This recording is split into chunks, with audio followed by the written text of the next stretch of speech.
This episode will hopefully serve as a beginner's guide to cigar pairing with whiskey and get you guys caught up on some of the things that I've learned so far from the Perfect Pairing podcast that I now do as well. But before we get to that, hello, my name is Chris, and you are listening to the Whiskey Noobs podcast for those of you who are new here and did not know that. Another thing that I want to take a brief moment to mention is Blind Barrels, because I love working with Blind Barrels, and I want to mention how great their program is. If you don't know what Blind Barrels is, basically you sign up for a subscription. They send you 4 different blind tasting samples that you get to taste. The samples are usually unique, and they're usually whiskeys that are hard to get your hands on, but you can order those whiskeys through Blind Barrels, so you can still get your hands on them, especially if you like them. So I just want to take a moment and say that. And I do have some announcements that will be difficult to say, but I'm just going to dive right into it. So, due to, I guess, unforeseen, up until very recently, unforeseen circumstances, I will be pausing or suspending the Whiskey Noobs podcast for the foreseeable future. Maybe forever. I hope not forever. But next episode will be the last episode, at least for a while, which will be episode 156, if I remember correctly. Will be the last episode for a while, and I'm going to have more details in that episode, more things, answering more of the questions that you guys probably want to know. But for now, all you need to know is that everything's okay. Everyone's okay. There's no, bad or sad or scary news that accompanies that. And I would keep the podcast going if I was capable of it. I want you guys to know that as well.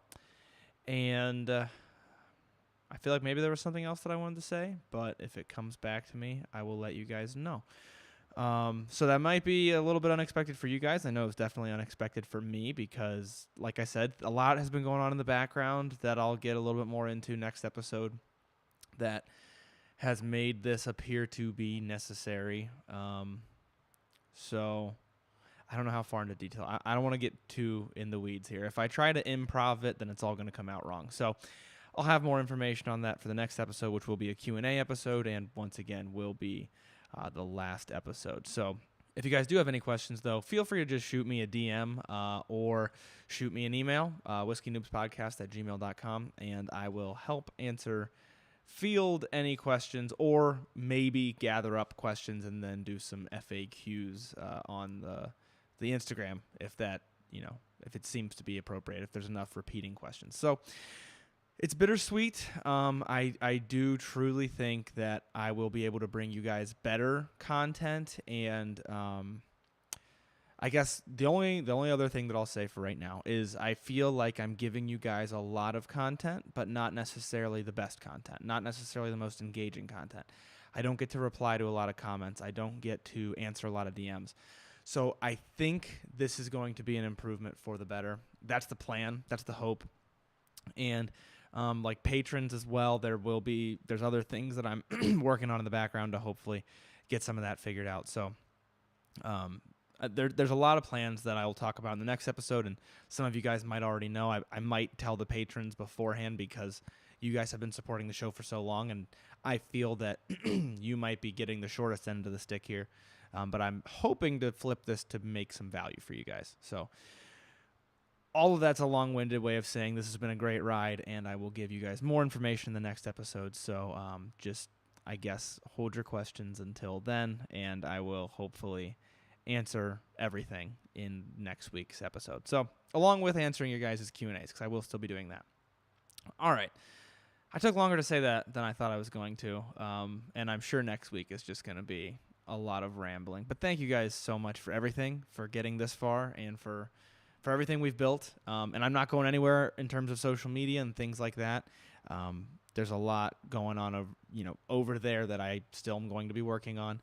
Once again, hoping to make better content. So hopefully this will all turn out in a way that you guys actually prefer. That's the plan. We'll see how that goes. So, all right. I'm really rambling now. So thank you guys so much for everything so far. Let's get into pairing cigars with whiskey. Now, the first thing you'll notice if you're watching the video version is that I am in my garage studio, which I use for the Perfect Pairing podcast. The second thing that you'll notice is there's only one camera angle, at least thus far, and there will only be one camera angle for the remainder of the episode because I'm in my garage studio and I don't have the ability for 2 cameras yet. Working on that type of stuff.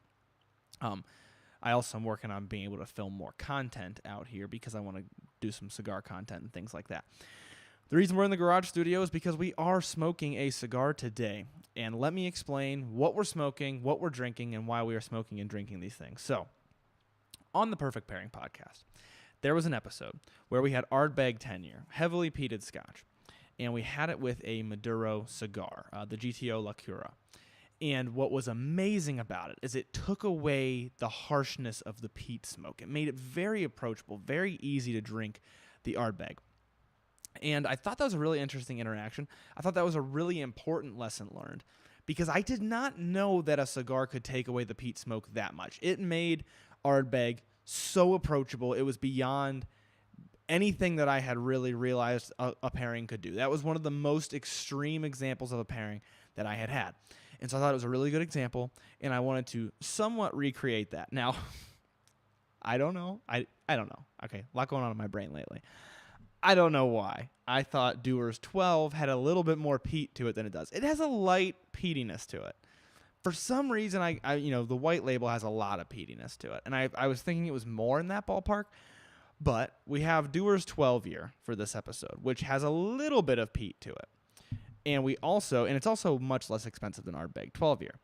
We also have a Brickhouse Maduro Cigar, which is a lot less expensive, I think. I don't actually know for sure. I think it's less expensive than the one we had in the Perfect Pairing podcast. And very, very accessible, available.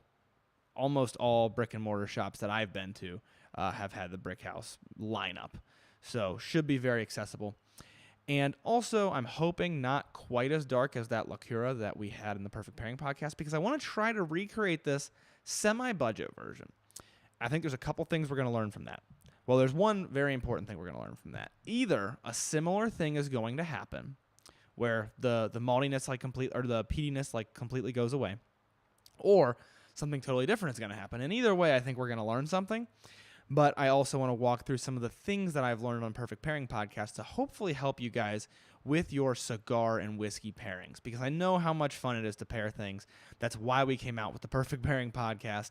And I'm hoping to condense the lessons that we've learned so far. I think we've recorded maybe 8 or 10 episodes, somewhere in that ballpark, I think. So I've learned some lessons, and I want to help share that with you guys. So without further ado, I'm going to drink the Dewars first because... Great cork pop on that bottle. I'm going to drink the Dewars first because I haven't done a full review of it before, so I want to talk about what I'm tasting before I get into this cigar. And as I'm doing that, I'm going to talk about some of the things that I've just learned from doing Perfect Pairing. Ooh, very nice nose to it. Shout out to Derek. I don't know if you're listening, but Derek recommended this bottle for the podcast, and I was like, ooh, that's a good idea. Let me see if I can work it in somewhere. And then I was like, I want to do a cigar pairing. This is a perfect opportunity to use the Dewars. So that's why I chose this one. And I tried it, and it's really good. And so I want to talk a little bit about Dewars. I've heard people say, it's like the Jack Daniels of Scotch. And I don't think that's an entirely fair comparison because Jack Daniels, while still a solid whiskey, if you guys know me, I drink a lot of Jack Daniels. People say it almost as if it's like Jack Daniels is gimmicky, or it's not actually as good as people think it is. It's one of those that's just over hyped, I guess. And I don't think that's necessarily the case for Dewars in the case that it still has complex flavors, and they're still pretty in line with other scotches that I've had, whereas Jack Daniels has a pretty distinct Jack Daniels flavor. And I think because of that, Jack Daniels is a victim to kind of this overhype, and it just has such a big brand name, so much marketing behind it. I don't think Dewars is really like that. I'm pretty sure I looked up how to pronounce Dewars, and I really hope I'm pronouncing it correctly. But you guys know how I am with scotch names. But I don't think it's victim to that same type of marketing. I think Dewars is solid, and I think it knows what it is in its price range. Like, it's not, at least the 12-year and the white label, they're not these insanely high-end whiskeys, but they're good for their price. They're really enjoyable for how cheap they are. And when I tried this 12-year, I was like, wow, I'm really enjoying this for how cheap it is, which is why I wanted to have it on the show. So all that being said, I'm going to do a quick tasting of it, quick nose, quick palate, quick finish, and then quick finish was a weird thing for me to say, but it made me stumble a little bit, if I'm being honest. But I'm going to run through a very quick review of it, and then we'll get into the cigar pairing. But I want to do it before I have any cigar at all, and I'm going to do that right now. Nose is malty. It's got a honey and maybe even a little bit of citrus to it.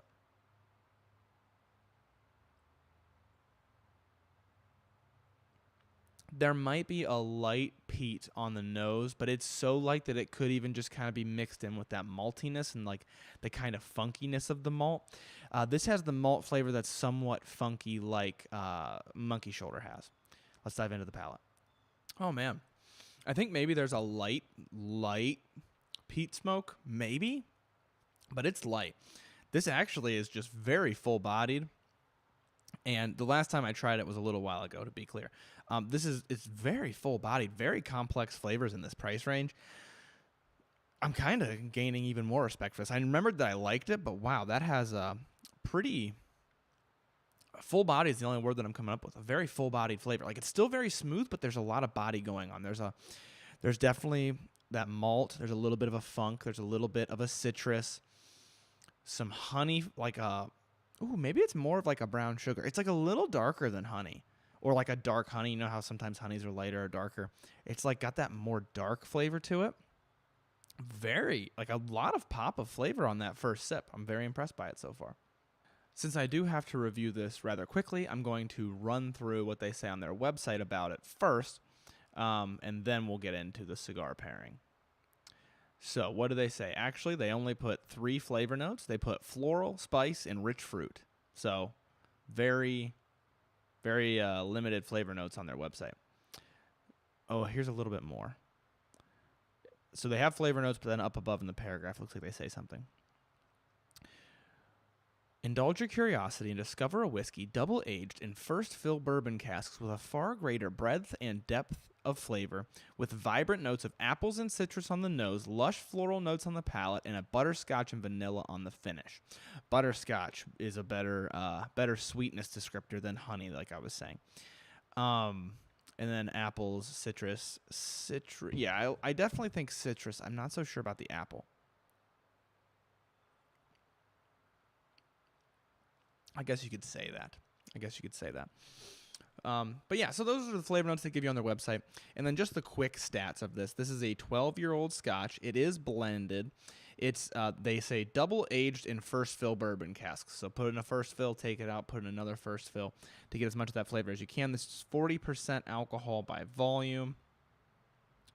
And interesting. So they age rare malts and grains separately and then blend them and then put them in first fill bourbon casks. That's actually interesting. Okay. All right. I didn't even know that, and I got that from the bottle, so that's pretty cool. Now let's get into pairing with cigars and what I've learned so far on the Perfect Pairing podcast. I've learned a lot, okay? And it's enough that I feel like I can be dangerous, and I feel like I can tell you something about it. But it's also, a lot of what I have learned is that a lot of this is not straightforward, not nearly as straightforward as I thought it was going to be. And so there's a lot of lessons we can take away from it. Lesson number 1, because it's so not straightforward, I would say is if you're learning to pair and if you have a cigar that you smoke regularly and you want to find a good pairing for it, right away try like 3 super different whiskeys. That's what we do on the podcast. And a lot of times it has the best whiskey, we rank them at the end. The best one has been one that I did not expect to be the best one whenever I set up the pairings.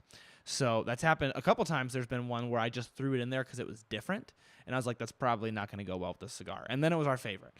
Super weird. Ardbeg was a great example of that. Didn't expect it to go very well, and it went really well. So, didn't expect any of that. It's pretty strange, but that's step number 1. That's lesson number 1, is try a few different whiskeys, especially if you're not sure. If you have a cigar that you have often, because you're like, I love this cigar, I want to find a good pairing for it. Try a few different whiskeys with it. Be responsible. Don't be driving or anything like that, and then go from there. And then from there, you can kind of narrow it down. You can say, okay, I think the single malt went really well with this. I just made a video on Instagram not long ago where I was like, okay, a bourbon went really well with this. Let's try 3 different bourbons. I tried 3 different ones. I said, okay, the wheated bourbon was my favorite. Let's try 3 different wheated bourbons. And I said, okay, this is my favorite wheated bourbon. That's how I would recommend going about that if you have a specific cigar in mind. I'm going to try to give you guys ideas if you don't have a specific cigar. So like if you just go to the lounge, you grab a cigar and you grab a whiskey. I'm going to try to give you recommendations, but I can tell you first and foremost that it can be very surprising what ends up actually happening. All right, I'm going to actually light this and then we'll get started.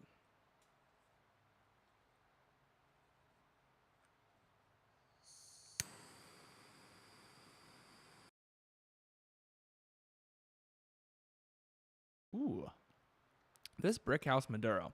So Brickhouse, I don't think I've ever had the Maduro before, but just Brickhouse in general, they are relatively inexpensive compared to a lot of cigars, and they're very widely available. And I usually just like them. Like, usually they're not like anything that blows me away, and I'm like, this is the best cigar I've ever had in my life. But typically, I'm like, this is good. This is solid. I would smoke this. I think I actually bought a pack of these because I was going camping with some buddies, and I was like, these are something that are not so expensive that I feel like I'm in pain handing them out, but they're also good enough that I'm okay handing them out. Like, I don't think people are going to be all upset and disappointed. So Brickhouse is like, what's a good comparison? It's like Evan Williams Bottled and Bond of cigars. Inexpensive. You can find it anywhere, and it's just good. It's not, the most professional, amazing. You give it as like a wedding present, but it's good. And you could give this as a wedding present because on your wedding night, you're not paying too much attention to the cigar that you're smoking. So actually, take that back. Could be a wedding gift. Now, let's talk pairings. The next thing that I've learned about pairing is finishes. We do a lot of different finished whiskeys on the show, from finished bourbons. I think we haven't done a finished rye quite yet, I don't think. And a lot of American single malts that have wild finishes on them. And we even did a Maker's Mark Master Select. No, not Maker's Mark. Woodford Reserve. Sorry, I always want to say Maker's Mark. Woodford Reserve Master's Select, if I'm not mistaken. Anyhow, it was a relatively expensive bourbon with a lot of wild finish going on. And I can firmly say, I think the ones batting closest to 1,000 are finishes. Because no matter what happens, something interesting happens. So a whiskey that has a strong finish to it usually does something interesting with the cigar, at least so far on our show. So far, you want something that has something a little bit unique going on. The other thing that I've learned, and this is more of a personal note, is bourbons or whiskeys that I especially love, that I've had a bunch of times. I know exactly how they taste. You got to be careful pairing with those because I usually find myself disappointed. And if you've listened to the episodes, you've probably heard me say this a bunch of times. It's actually not the bourbon or what I'm drinking. It's that I know how much I love it and how great it is and how interesting it is when it's by itself. So then when I have it with the cigar, unless it does something really interesting, I'm usually disappointed. Because a lot of times it'll get a little bit muted, especially if the cigar is a little fuller bodied, a little spicier. And so then I end up a little bit disappointed in the whiskey because I'm like, I know how good you are when I don't have you with a cigar. And that part, so that it can be a little bit difficult when pairing with a whiskey that you really like.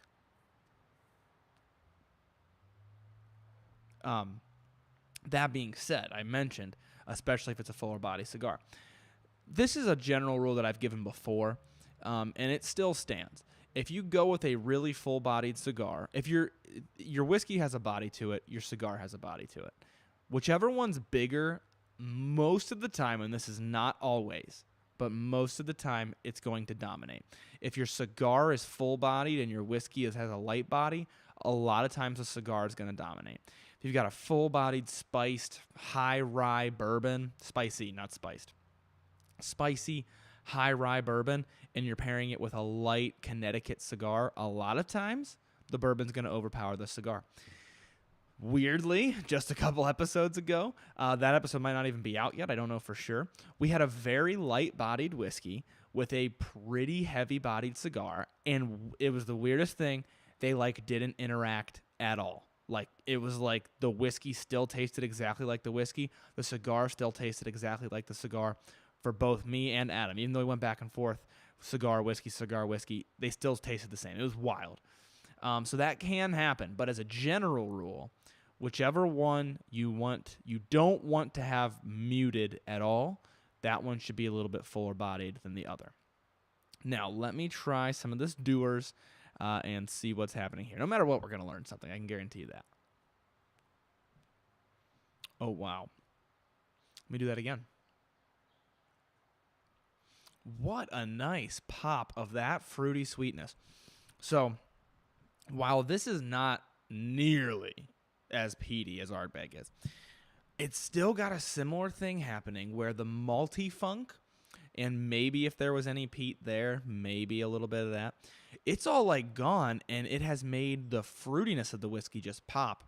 We've gone, I said it was mostly citrus in the beginning, and the citrus is definitely still there, but we've gone away from the plum or the apple and stuff and straight to like almost a plum or like a stone fruit or something a little bit darker, maybe even a berry.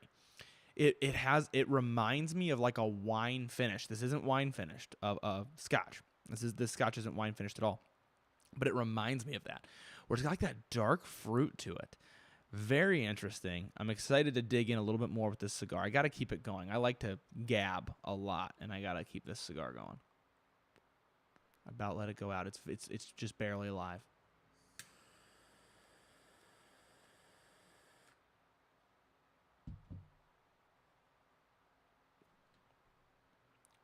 Let me tell you something.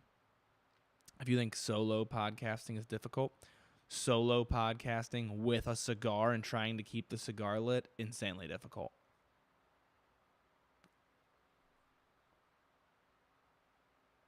Good smoke volume off of this cigar, though, too. Wow. Now, specifically from the cigar, I'm getting very general Maduro notes. There's a sweetness to it, a leather, a little bit of a cocoa. There's definitely a little bit leaning away from like an oakiness and more towards like a sawdust type of wood flavor, which I could be wrong about this, and I'm learning a lot on this podcast, but on the Perfect Pairing podcast. But I think I usually get the note that I like to call sawdust. I usually get it from slightly less expensive cigars, and maybe it's not sawdust. Maybe somebody who knows more about cigars could be like, "Oh, he's talking about this," but that's just what it reminds me of. But overall, good flavor, good solid body, general Maduro notes. Like I said, it's just a solid cigar. Now let me do the opposite here. I'm going to take a sip of the whiskey and then taste the cigar again and then see if the cigar really changes at all. I think the cigar is holding pretty strong. Maybe it has more of a deep, like a richer chocolate, more of a dark chocolate type of a note to it. But overall, nothing super crazy happening to the cigar. The whiskey still has that fruity pop to it. I got to get a little bit more because I didn't pour very much. But I will say it's starting to get slightly muted as I'm getting farther into this cigar. The flavor of the whiskey overall, trying to get that cork too loud. The flavor of the whiskey overall is getting a little bit muted. It's getting a little bit harder to taste all of those different notes, which this is a nicely complex Scotch for being, I think, like $30. Let me look it up. I don't want to be wrong, but I'm pretty sure in Ohio it's like maybe $33. Dewars 12yr. $34. So the same price as Monkey Shoulder. And while I think Monkey Shoulder might have a little bit more going on, this is in that same league. It's definitely not a complete blowout. I think it might actually just be a matter of preference. Monkey Shoulder is a little bit sweeter, a little bit more granola-y, whereas this is a little bit more oaky, a little bit more of a darker sweetness, less of a honey, more of a butterscotch, like they had said on their website. Maybe even a brown sugar, I'd venture to say. So similar league, just different flavor profiles.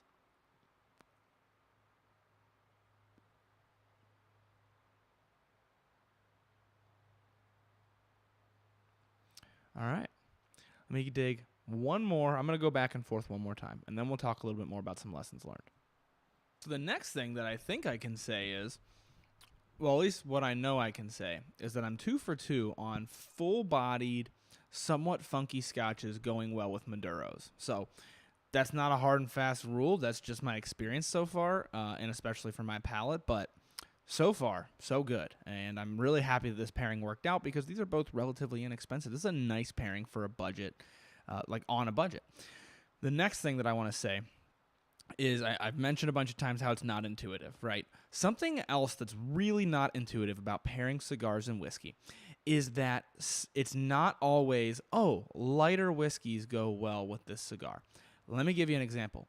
We had a cigar that I think the cigar was a little bit lighter, and we had, I think it was Bruichladdich with it, which is a very light scotch, and it went really well with it.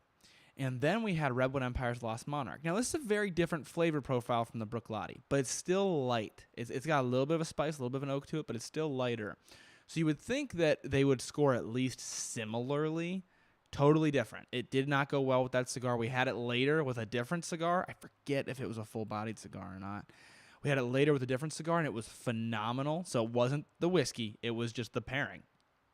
And that is something that's totally not intuitive because I have always thought, up until making this podcast, I've always thought, in general, you can kind of group by body. Light body whiskey goes with this cigar. Fuller bodied whiskey goes with that cigar. Nope, that has not been the case. It really depends on it probably actually depends on what's going on like chemically within the whiskey, the different compounds that are giving it its flavors. Because you can have similar flavored whiskeys and they don't, not actually like flavored whiskeys, but whiskeys with similar flavored notes, and they do not pair the same way with a cigar. Another thing that's just fully not intuitive about pairings. The next thing I want to say is that a lot of whiskeys and a lot of our pairings get muted. I've noticed this time and time again where we just keep saying that. We'll get a whiskey like almost every episode. Sometimes we have some really killer episodes where all three of the whiskeys work out great, and that's fantastic. But a lot of times we'll get a whiskey where we'll say, I think it's just getting pretty muted. And I've noticed that it seems to me that the whiskey loses its body quicker than the cigar does. And what I mean by that is almost never, at least most of the time, we don't say the cigar is getting very muted. It might be that one or two notes within the cigar are getting muted and other ones are getting elevated. And by muted, I mean they're just harder to notice. They're not quite there. That might happen, but more often it seems like the whiskey gets dulled down a little bit. It mellows out. And I want to say that because I want to tell people that have had pairings, and I used to do this before I started the Perfect Pairing podcast, or before Adam and I started it. I used to just have pairings, and I'd be like, I guess this is just pairings, like this. I can't taste the whiskey very much, but in general, it tastes good. Like the pairing as a whole tastes good, so whatever. Now that I've tried enough, I can definitively tell you that happens quite often.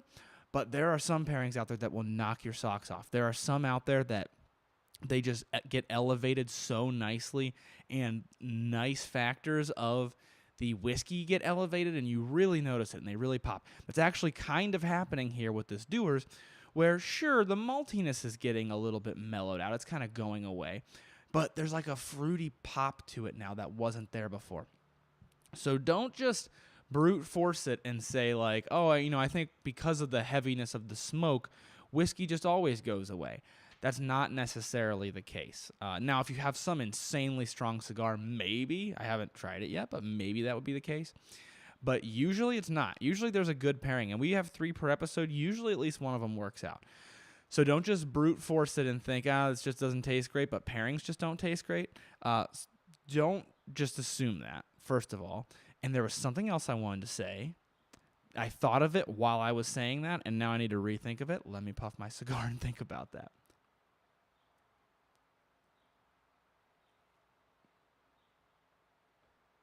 Okay, I remember it now. Didn't take very much cigar smoking. So we always talk about there's 3 different types of pairings. There's an antagonistic pairing where one thing gets elevated and the other one does not. Complementary pairings where the cigar and the whiskey are both having something within them elevated, something within them is being brought to the next level.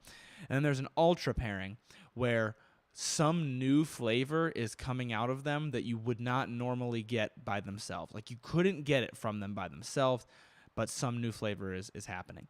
And those are the most rare. That being said, and this is something I didn't really think of until we had a few experiences with it, antagonistic does not always mean bad, complementary does not always mean good, and ultra does not always mean good. And I think I knew that. I'm sure I knew that beforehand. But when you experience it, it's a whole different thing. Because when you experience it, you're so quick to say, this doesn't taste right, it must be antagonistic. And then you're like, wait a minute. But both of them don't taste good. They're both having something within them that's not good elevated. Maybe the bourbon has a little bit of a charred flavor to it and the cigar has a little bit of a charred flavor to it, and then they're both getting to the level of just like day-old bonfire that was rained on, and you're like, oh, it's like so strong, it's elevated. They're complementing each other in that way, but they taste bad. That's very possible. Even an ultra pairing. You can have an ultra pairing where you're getting a new flavor you've never got from either of them. This whiskey is very honey and citrus, and this cigar is very toast and light wood and almond. And I put them both together and I get chemicals, or I get just nasty sawdust or something. That can happen as well. I don't know that we've even had that happen yet, but we've talked about it because we've come close. A lot of times these things aren't like distinct categories. It's kind of like a spectrum. They kind of blend together. And we've talked about how, I didn't really notice that before the pairing, but now I'm noticing it and I don't like it. And then you go back to just the whiskey or just the cigar and you're like, okay, I guess it is there, but at least I didn't notice it before this pairing. That's another thing that I've noticed. So it's not always a good thing to have complementary or ultra, and a lot of times we've had a lot of antagonistic pairings that are pretty darn good, because if I love the way this Brickhouse tastes, I need to puff it to keep it going right now. If I love the way this Brickhouse tastes and I get a very elevated scotch with it, but the Brickhouse just stays the same, it's technically antagonistic because the scotch is doing something the Brickhouse isn't. But it's a good pairing. It could be a pairing that I love, and we've had a few that have scored. We do rankings, like I said. We also do ratings in every episode between 1 and 10, or 0 and 10. And we've had some really high-ranking antagonistic pairings, high-rated antagonistic pairings. So that can happen as well. So I guess to kind of try to bring it all full circle here, what I'm trying to say is there are some general rules that will really help guide you, like I said, with the body and things like that. But none of them are without their exceptions, and I hate to say it, but none of them are without often exceptions. You get these type of exceptions often. In general, I guess they're kind of a rule of thumb because probably about 50% of the time they work. And that's pretty high, right? Like 50, if you know, coin flip as to whether or not this rule is going to hold place. Like, say, a full-bodied cigar with a lighter whiskey, the full-bodied cigar is going to pop more, and the light whiskey is going to get muted. If you want to consider that a rule, it's about a coin flip as to whether or not that's going to be the case. I mentioned that good finishes a lot of times pair nicely. I say that because maybe 50%, maybe a little more than 50% of our heavily finished whiskeys that we've had have been really good pairings, maybe a little bit more than 50%. But I say that because a lot of other whiskeys, like if I just pick a random bourbon to pick on, I'm just going to say Buffalo Trace because we haven't had it, so this is just, I'm making this up. Let's say Buffalo Trace. A lot of pairings aren't going to be good with it, and some of them are going to be phenomenal with it. But it's weird that it doesn't happen quite that often. So I say that because it's kind of a rule of thumb, but it's still only like a 50, maybe 75% rule of thumb. It's just so much more common than anything else that I considered a good rule of thumb. Hopefully that came out in a coherent way. That's a hard thing to describe, but I think we got the point across. So not super intuitive. There are some rules of thumb that I recommend you guys follow. And I guess the biggest thing is to get your reps in. And this episode wasn't meant to be an ad for the Perfect Pairing podcast. It was actually truly meant to condense a lot of these lessons for you guys, especially if you don't want to listen to the Perfect Pairing podcast, so that you can just have some rules of thumb. I know a lot of people's cigars are very casual, especially a lot of my whiskey drinkers, a lot of the guys I'm friends with. Cigars are just very casual compared to whiskey, and that's totally okay. So I'm condensing this for that reason. However, and this wasn't meant to be an ad. I didn't even plan to say this, but it's just making sense with what's happening right now. If you do want to get more serious about your pairings and you want to get more into cigars, I highly recommend trying very different styles of whiskey with different cigars relatively regularly. And this is where I'm going to plug it. listening to the Perfect Pairing podcast will help with that, but you don't have to. This can also just be your new Friday relaxation thing. Is after work you go to your local lounge and you have a cigar with like 2 whiskeys or maybe 3. Just be very careful. Once again, don't drink and drive. But maybe that's your new thing. My point is it's really helpful to try that. I do recommend the Perfect Pairing podcast because that's why we put it together. So of course I'm going to recommend it. But you also don't have to go that route if you don't want to. That's my point. And if you are going to do the Perfect Pairing podcast, I have to shamelessly plug the Perfect Pairing Club because I truly think it's a fantastic value. I don't know how Adam was able to make it happen for as cheap as he does because he handles that side of things. It's $30 a month, and you get 4 or 5 cigars, I believe. You get 1 cigar per week, and it's $30 a month. So it's a really good deal, and then you can smoke them right alongside us on the podcast. That's the only plug that I'm going to do. I'm not trying to plug the Perfect Pairing podcast. That's just kind of where the conversation went. I wanted to talk about lessons that I've learned. And so those are most of the lessons that I have learned. I wish I could tell you I've got all these hard and fast rules now that work really well. But based on my experience, anybody who tells you that is very much exaggerating. If they're like, use these rules when you're pairing this, and they're always going to work, I think they're exaggerating to you. I probably let this go out again. Let me see if I did. I did, so I'm just going to set it down. I think they're exaggerating to you at the least, and at the worst, they might just be making things up that they think, but they haven't actually put into practice. Because when I tell you so much of what I thought was intuitive about pairing has been shattered in this experience, I truly mean it. And that's why if you really are worried about getting good at pairing, you got to put in some reps. You don't even have to listen to Perfect Pairing. Just it could be your new Friday night every time you're playing poker with the boys, whatever it is. But you have to get some of those reps in to really get it. And I'm not even, like I said, 8 or 10 episodes. That's 3 whiskeys an episode. That's almost 30 whiskeys and 10 cigars. And I'm still not there yet. I'm still not like I can just call out what's going to be a great pairing. But I'm getting there, and I'm getting some of these rules like I'm talking about. And I really just want to help cut down on that sort of, I don't want to call it false advertising, but that false sense of hard and fast rules. Maybe there are some out there. I'm not saying everybody who's ever given to you is full of it. I'm just saying that in general, it has been very unintuitive. And I'm sure there's some science out there. I'm sure there's some people out there who have put in way more reps than me that have pretty good rules of thumb. I'm just saying that people who are like, especially nowadays in the age of TikTok, where they're going to stop you and they're going to say, do this, this, and this, and it's always going to work. Those guys are full of it, I think. Or they're misleading themselves and you, and that can be the case as well. Maybe they don't even mean badly by it. But in general, that's what I'm trying to get across here. And I hope some of the rules help you guys, and I think they will, and I think they at least give you a starting point. But overall, and people hate my response when I say how to get good at tasting whiskey, I say, taste a couple different ones. Try them side by side if you can. I hate to say it, it's the same for pairing. If you have a good cigar that you have regularly, try a few different whiskeys. Try them side by side if you can.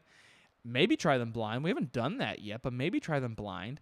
And that's going to be, I think, your best bet for how to do this. So a lot of rules to say that not all those rules are great, but it's where we're at so far with pairing cigars, and I think pairing cigars and whiskey is a very difficult thing to get good at, but that's what makes it so much fun. So I want to finish on the hopeful note that it's so much fun. I have been having a blast doing it both on the show, and I've been making I made an Instagram video about it, hopefully some more to come, and I've just been doing it in my free time because it's that much fun. And I think it's a really good new horizon, especially if you found, I'm getting a little bit, I don't want to say bored with whiskey, but I feel like I've learned so much that I'm not really having that experience of, holy cow, this was unexpected. That's a good way to get that experience back. Only if you're into cigars. I'm not trying to say you should be getting into cigars.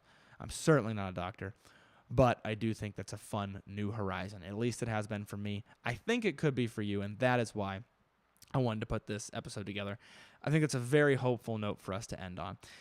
Once again, I'll have more information next episode about everything being paused, and I just want you guys to know the plan is for all of this to be good for me and good for you. Good for me and my schedule, and also a little bit just my free time and let's just say mental health. I'm not going to be that guy who throws that around too much, but trying not to get too burnt out, and then making you guys better content because I'm not burnt out, and hopefully talking more with you guys, interacting more with you guys, forming better relationships with you guys. That is the overall goal of all of this. More information to come in the next episode. Hopefully you learned a little something about pairing cigars and whiskey, and you learned a little something about this Dewars 12yr. If you only take one thing away from this episode from the whiskey standpoint, is that this is worth giving a try, especially if you can find it at a bar. Relatively inexpensive, tasty, tasty scotch. 12 years old, sure it's blended, but it's blended well. People forget about how awesome the art of blending is, and I think this does it some pretty good justice, as does Monkey Shoulder. That's all I can say. I could say more, but I got to stop at some point. Thank you guys for listening. I will leave you with learn to drink, drink to learn. Thank you guys for listening to another episode of Whiskey Noobs. If you need more Whiskey Noobs content in your life, make sure you check out our Patreon page in the show notes. And if you like the show, please make sure to leave a 5-star rating or review. It only takes a couple of minutes, and they're way more helpful than people realize. If you want to do tastings alongside the show, make sure you join the email list by sending an email to whiskeynoobspodcast@gmail.com with a subject line that says email list. You'll receive monthly emails with a list of the whiskeys that will be featured throughout the month so that you can buy them ahead of time. You can also find more Whiskey Noobs content on Instagram at @whiskey_noobs and on TikTok at Whiskey Noobs Podcast. Once again, thank you guys for listening. The Whiskey Noobs Podcast does not support underage or otherwise irresponsible consumption of alcohol.